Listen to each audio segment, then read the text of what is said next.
Minister గారు నాయి కూడా 2-3 సలహాలు వినండి. ఇప్పుడు మేజర్ యాక్సిడెంట్స్ కావడానికి కారణం R&B వాళ్ళ రోడ్ల మీద గుంతలు. మేము జిల్లా మంత్రికి చెప్పారు ఒకసారి. ఆ మంత్రికి చెప్తారు, ఇది హౌస్ కాబట్టి చెప్తున్నాను.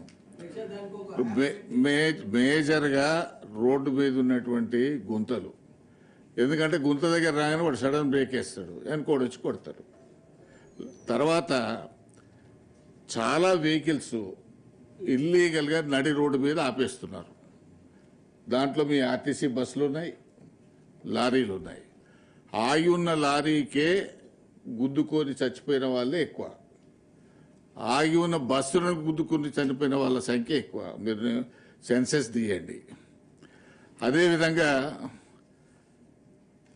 Sirens, plates. సైరన్ అయితే ఎవరు రోడ్డు పెట్టుకుంటుండో ఎవరికి అర్థమైతే లేదు, ఎవరు ఇష్టానుసారం వాళ్ళు పెడుతున్నారు కార్లకు. చెప్తాం, మీ ఆర్టీఓలు, మీ వెహికల్ ఇన్స్పెక్టర్ల డ్యూటీ కూడా అది. తర్వాత నెంబర్ ప్లేట్స్ మీద వాడు ఎమ్మెల్యే రాసుకుంటాడు, పోలీస్ కమిషనర్ రాసుకున్నా ఎవడు వాడికి దిక్కు లేదు, విన్నారా?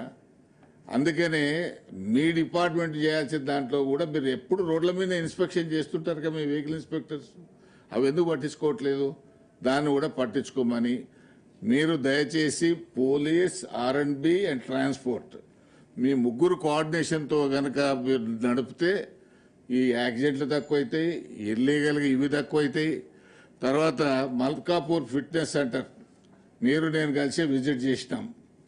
ఇంతవరకు మళ్ళీ అది ప్లాన్లో రాలేదు, వర్కౌట్ కావట్లేదు.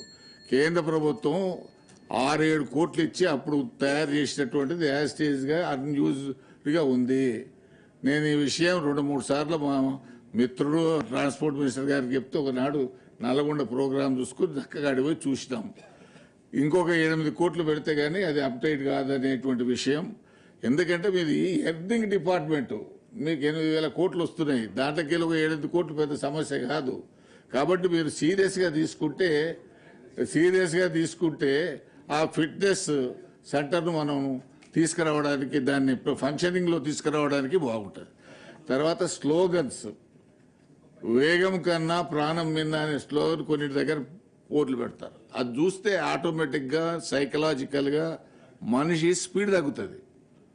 అటువంటి చాలా స్లోగన్స్ ఉన్నాయి, వాటిని ఎందుకు మీరు అడాప్ట్ చేయరు? ఎందుకు దాన్ని లారీల మీద బ్యాక్ సైడ్ పెట్టొచ్చు, తర్వాత మీరు బోర్డులు కూడా మెయిన్ రోడ్డు మీద పెట్టొచ్చు. అది మీరు పెడతారా, R&B పెడతారా, పోలీసు పెడతారా? మీరు అందరు కూర్చొని దాని మీద నిర్ణయం తీసుకోవాలని చెప్పి నేను ఈ సందర్భంగా కోరుతున్నాను.